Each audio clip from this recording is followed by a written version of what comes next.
समाचार शुरू करी। नरिहा के आक्रमण से 6 गोटे घायल भेल। मुख्य प्रशंसा महतरी में नरिहा के आक्रमण से 6 गोटे घायल भेल अछि। गौशाला नगर पालिका 11 लक्ष्मीनिया के जंगल क्षेत्र में बीतल साँझ नरिहा के आक्रमण से 4 गोटे महिला आ 2 गोटे पुरुष घायल भेल छैन।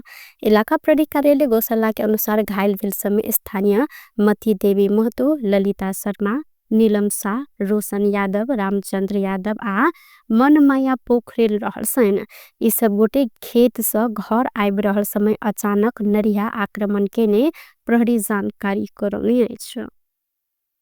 नेपाल सरकार के कृषि तथा पशु पंछी विकास मंत्रालय ढलकेवर स्थित कृषि उपज बाजार में विषादी अवशेष दृत विश्लेषण प्रयोगशाला इकाई के स्थापना कयल गेल अछि। धनुषा लगायत के जिला विभिन्न स्थान से ढलकेवर बाजार में बिक्री के लेल आनल जाय वाला हरियर तरकारी तथा फल फूल में होब सक विषादी के मात्रा जांच कर उद्देश्य से ई प्रयोगशाला स्थापना करत बुध दिन से संचालन में आनल गेल अछि। मंत्रालय अंतर्गत के केंद्रीय कृषि प्रयोगशाला द्वारा स्थानीय सबके विषादी रहित कृषि उपज उपलब्ध कराबे उद्देश्य से ढलकेवर में उक्त प्रयोगशाला स्थापना करते संचालन में आनल गेल कृषि उपज बाजार व्यवस्थापन समिति के अध्यक्ष बुधेश्वर महतो जानकारी दिलेन। केंद्रीय कृषि प्रयोगशाला प्रमुख शांताकार के खेतबाड़ी में कतेक मात्रा में विषादी देल जाए आ विषादी देल गेल कतेक दिन के बाद तरकारी आ फल फूल तोड़ब संबंध में जानकारी मूलक सूचना समय समय में देब ऊपर जोर देने सहित रौतहट के कठरिया नगर पालिका कार्यालय में तालाबंदी कयल गेल अछि। उपमेयर रीता देवी यादव के नेतृत्व में मंगल दिन कर्मचारी सबके कार्यालय से निकाल कर तालाबंदी कयल गेल अछि। घर घर में रजिस्टर घुमा कर हस्ताक्षर कराव निर्णय बदल कर पर मांग रखे तालाबंदी कयल गेल अछि। जनप्रतिनिधि सब मेयर प्रमुख प्रशासकीय अधिकृत योजना शाखा लेखा शाखा में तालाबंदी केने अछि। ई सब गोटे मेयर अजय प्रकाश जायसवाल आ प्रमुख प्रशासकीय अधिकृत रामजी जोशी नगर पालिका के करोड़ों रुपया अनियमितता कर लागल आरोप सेहो लगौलेन। गत अगहन 20 गते नगर कार्यपालिका बोर्ड के बैसार बैसलो पर करार कर्मचारी आ इलाका प्रहरी कार्यालय के प्रस्ताव में सहमति नहीं भेल जानकारी कराल गेल अछि। सहमति नहीं भेला से बैठक स्थगित भेलो पर निर्णय पुस्तिका में प्रमुख प्रशासकीय अधिकृत जोशी विभिन्न निर्णय लिखित हस्ताक्षर कराब खोजने उपमेयर यादव के आरोप रहल अछि। मेयर जायसवाल अधिकृत जोशी के मेल मिलाप में रात में घर घर जाकर कार्यपालिका सदस्य सब संग हस्ताक्षर कराब प्रयास भ रहल जनप्रतिनिधि सब द्वारा जानकारी कराल गेल अछि। मेयर सदस्य सबके प्रलोभन देखाकर हस्ताक्षर कराब खोजने कटहरिया 5 के वडा अध्यक्ष सरफलाल गुप्ता दावी केलथि। नेकपा एमाले के वरिष्ठ उपाध्यक्ष ईश्वर पोखरेल देश में संकट देखल गेल समय एमाले कांग्रेस बीच सहकार्य हेनाई स्वाभाविक रहल जिक्र केने छैन। नेपाल प्रेस यूनियन आ प्रेस चौतारी नेपाल पत्रकार महासंघ के नवनिर्वाचित पदाधिकारी सबके बधाई ज्ञापन करत बुध दिन काठमांडू में आयोजना कयल गेल कार्यक्रम में पोखरेल विभिन्न कालखंड में देश में देखल गेल समस्या के समय एमाले कांग्रेस बीच सहकार्य भेल स्मरण करत अखन समेत देश में संकट देखल गेला से दू दल बीच सहकार्य भेल जानकारी देलैन।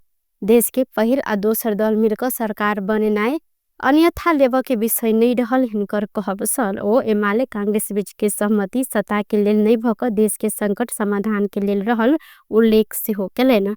पोखरेल संचार क्षेत्र जवाबदेही भक अपन कर्तव्य निर्वाह कर ऊपर सुझाव देने सहित अच्छा साथी बोलले कि झुट अरे तल्ले के मार्केटिङ गर्न जो खोजिन्छ भिडा पनि हुन्छ कुकब्नु लाग्छ रिस पनि हुन्छ। यस्तो नभइदिए कस्तो हुन्थ्यो जस्तो लाग्छ। तपाईहरुसितको आशा अपेक्षा यही हो। साच्चा साच्ची कुरा जस्तो भनौं एउटा पोलिटिकल पार्टीको लिडर उनले जे आर्जन गरेको छ उसको व्यक्तित्व वा उसको हैसियत जो आर्जन गरेको छ यथार्थमा त्यो पब्लिक प्रोपर्टी हो। त्यो पब्लिक प्रोपर्टीलाई इन्क्रोच गर्ने अधिकार कसैलाई हुँदैन। उनले गरेको बदमाशी छ भने पब्लिक अडिटबाट दण्डित हुन्छ उ। तर त्यतिकै फत्तुर लगाइदिने अनि त्यसमा हो गर्ने त्यसैमा मजा मान्ने यदि संसार जगत यो अनुहारमा प्रस्तुत भयो भने कस्तो देखिएला भन्नुस् त। यो दुःखद कुरा हुन्छ। त्यो कुरा गर्नु हुँदैन।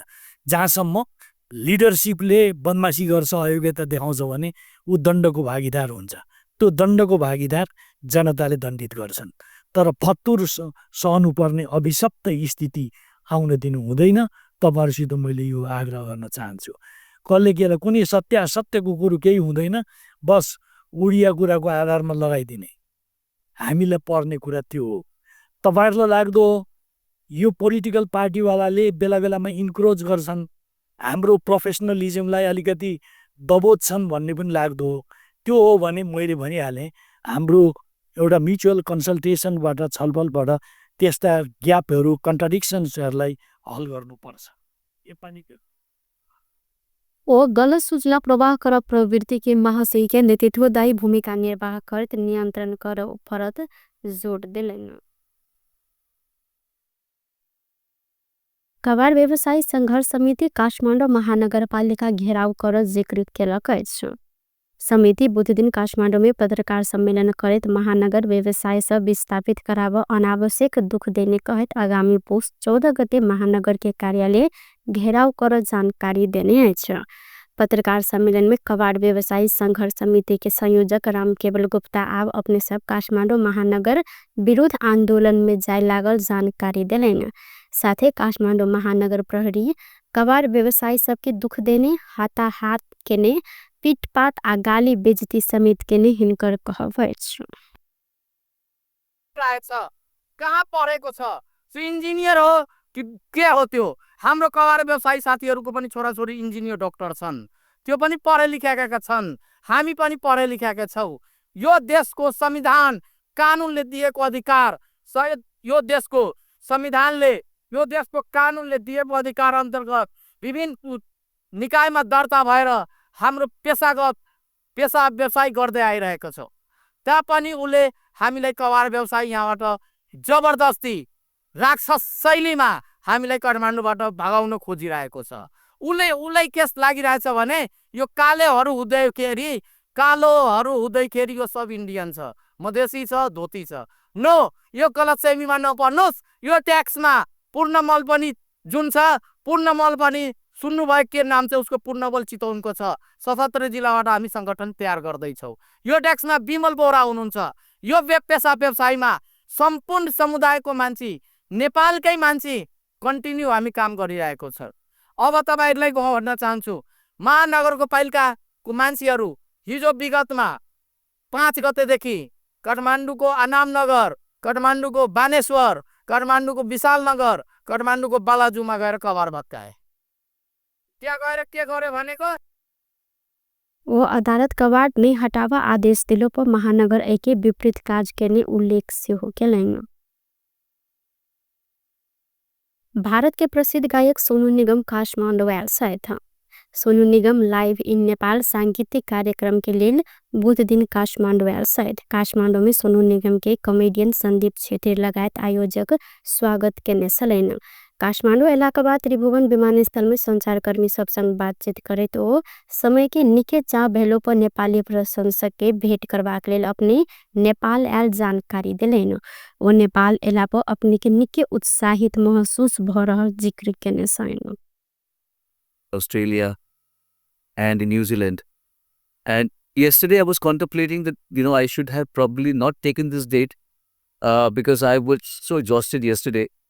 But then I realized that when I come to Kathmandu, when I meet the people over here, I will get my energy back. And I got my energy back.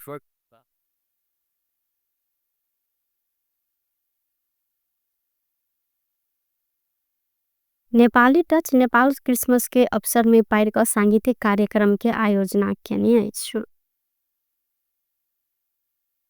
आई सोन के दाम तोला के 100 रुपया से घटल अछि। सोन आई तोला के 100 रुपया से घट कर तोला के 1,49,700 में कारोबार भ रहल नेपाल सोनचानी व्यवसायी महासंघ जानकारी देने अछि। अहिना काल्हिखन सोन तोला के 1,49,800 रुपया रहल सल।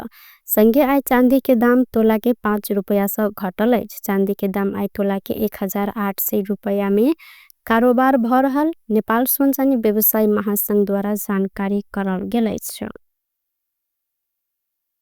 बेस त टुडे समाचार अखन के लेल एतबा पुनः दोसर समाचार लक उपस्थित है बेटा करब तखन देर के लेल हम सपना विदा मांगै छी।